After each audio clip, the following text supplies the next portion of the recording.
again. So, right now, while I'm up in the mountains at the back of Canberra near Tinmid Villa in my Aurion, which for those who don't know me that well, it's my everyday sort of car. It's a 2007 model. It's a Presara, as you're probably aware of. Just like to have a quick talk about the handling while I'm in this area. It's okay. It's because it's such a big car, and it's front wheel drive too. For those who don't know, people are probably thinking, oh, why would you have such a big motor and so much power in a front wheel drive car? But for most everyday use, you don't notice it. It's very seamless. It just pulls away very easily. But I'll just leave that for another video. Now the handling is a bit sloppy because it's the top of the range one. It's more the luxury one, not the sports ones. If I were to buy a ZR6 or SX6, for example, or just Sportivo, they've got the sport suspension and the seats are a bit more sporty, and it has a body kit and everything, and the spoiler, but not that like it does much anyway, but it handles just that little bit better. Some people say it's a bit stiff though, so, and I mean, me, I've always liked sort of the luxury types of cars. I've always gone for the sort of the topper end models just because of like that. I like the refinement, although I like the powerful motor as well, but I like the comfortable, like the cushiness. So yeah, basically it's soggy. They could have thought a little bit more about it, I think, especially the rear end can wander away at times. It feels like the back end of it's a little bit light compared to the front. I mean, they've balanced it up pretty well with where the fuel tank is and everything like that, but I think, yeah, there isn't a lot of feedback in the car. It's a little bit too soggy around the corners. It can be dangerous because when you're going at high speeds, like I am now, within the limit of course, and when I mean high speeds, I mean around 100 through some bends that are recommended for about 50 k's, but that's wet weather recommendation anyway. It's not that bad really. But the steering is just a bit sloppy.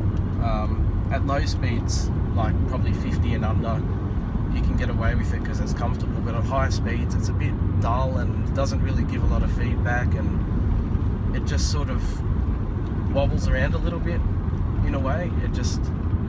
I mean, I'm just taking this really sort of tight corner. It was more of a sweeping tight corner now on a bit of a camber angle, and I almost hit a bird. And I was doing about 85 through there, and it just feels like in any other car I could have gone, 90 or 100. It just feels a little bit, I mean, coming out of the corner it's very fast, and I was only giving it like a quarter, but I think they could have just maybe given these earlier models electronic power steering as well. The hydraulics just a bit too mushy, I think. But then again, it is a luxury car as well. But even with the earlier Sportivo models and the ZR6s, they've all got the same engine and gearbox and steering in them, so they're hydraulic and they don't give a lot of feedback either. I've driven one of those. I mean, they will slightly handle better because of the sport suspension, but like I said, I still went for the top of the range. I just wanted the refinement. So feel free to give me some advice, constructive criticism as I call it, on I mean, I don't do this sort of stuff that often, or blogging, but I just thought I'd give it a bit of a go and kill some time and have a bit of fun out here in the mountains. So it's still having a lot of fun though, and it does give you a bit more of a challenge because you sort of got to find the point where the car wants to let go. I mean, you could hear the tyres squealing. I don't know if you can hear it on the camera. Earlier, a few minutes ago, the tyres were just squealing just that tiny little bit. I run full Pirellis on the car. I want to make sure it handles well in the wet and the dry for what it is. I mean, I don't drive the car that hard, I suppose. Well, I do, but I don't. It's not a performance car, it's just an everyday car even a little bit of a family car, but it's one that so many people underestimate of its capabilities, because I can just keep up with Commodores easily. Like, I've beaten a VY-SS easily, you know, even a stock VZ-SS, it will just eat it for breakfast, you know, just even the V8s, V6s, anything, will just beat the Commodores and Falcons, well, and the straight sixes quite easily. The only one it won't beat is probably the very latest one. Very latest ones just go that little bit quicker, but this has a 0 to 100 time of between 7 and 7.5 seconds, so it goes alright. And it gets about 9, 10, maybe the worst 12 litres per 100 around town, and on the highway I've had it down to, you know, 6.5, 6.6 litres per 100. It works out to be about, you know, 800 k's out of a tank. It's got a 70 litre tank, so a little bit smaller than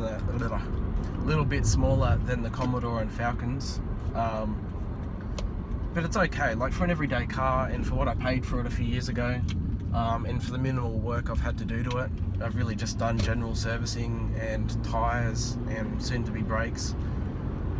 Yeah, I'm pretty happy with it, although I am trying to sell it, because I just don't really need a big car anymore. I sort of want something a bit smaller, but yeah, I'll probably maybe even keep it, get a few more years out of it. It's really reliable.